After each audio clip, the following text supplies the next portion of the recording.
Alright, so here I have the Verreal F1 Electric Skateboard.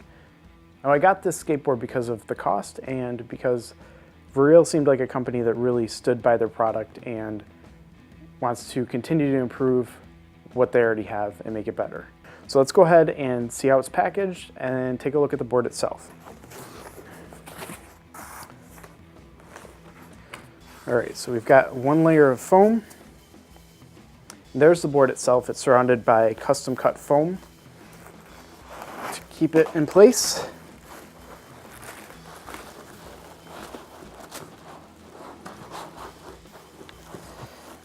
It's actually kind of hard to get out, which is good.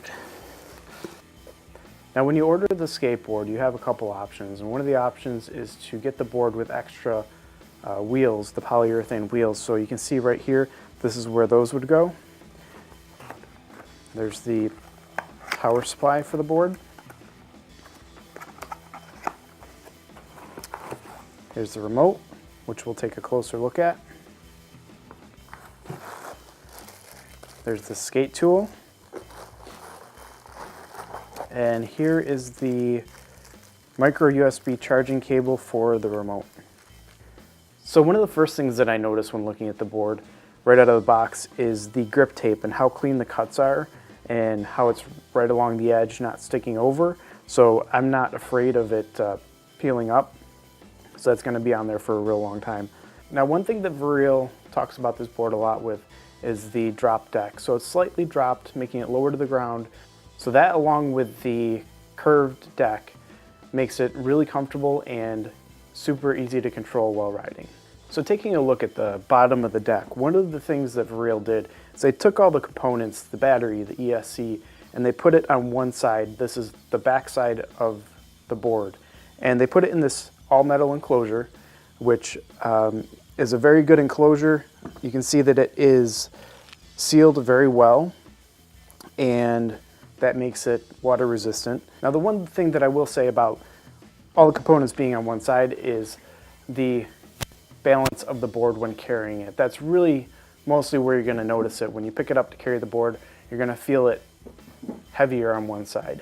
Now the trucks on this board are solid metal. They feel very durable. And here's the power button and the charging port on the side, both right next to each other. And again, they are sealed for water resistance.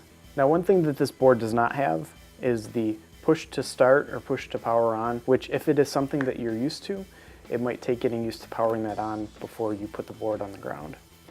Now there are currently 3 different battery options available for this board.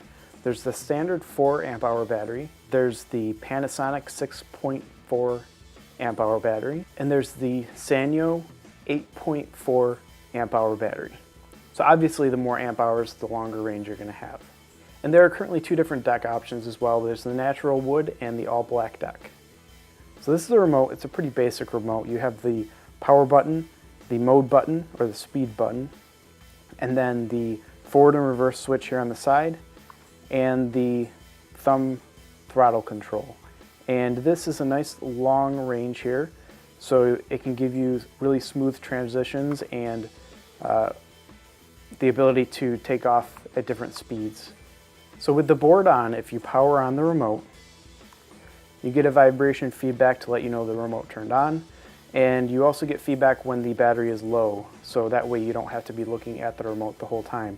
Now there's the different speeds, and when you press the speed button, you'll see there's the slow mode, the next speed up, and then the third speed. So there's 3 total speeds: slow, medium, and high. So I really wanted to take this board for a range test, but I live in Buffalo and there's snow everywhere outside, and this time of year it's about 32 degrees every day.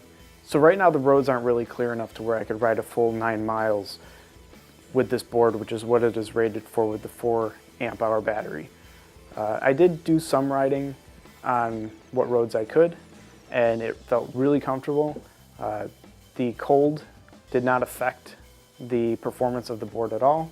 And with this curved and dropped deck, it was super comfortable and it was super easy to control, made really good turns, One of the things I noticed is the ESC and how smooth it is. Taking off was super smooth and braking was extremely smooth as well. There was no sudden stops when applying the brake.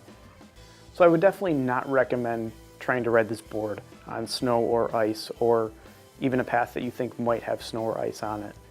Once I know that I have a clear path to where I could do a full range test, I really do want to do a range test on this board. In most cases, cold weather has a negative impact on the battery to where it shortens the life of it. So I really want to put this up to the test in the cold weather against what it is spec'd for distance. So if you'd like to see that video, then please like this video and subscribe to my channel to see more in the future. Thank you.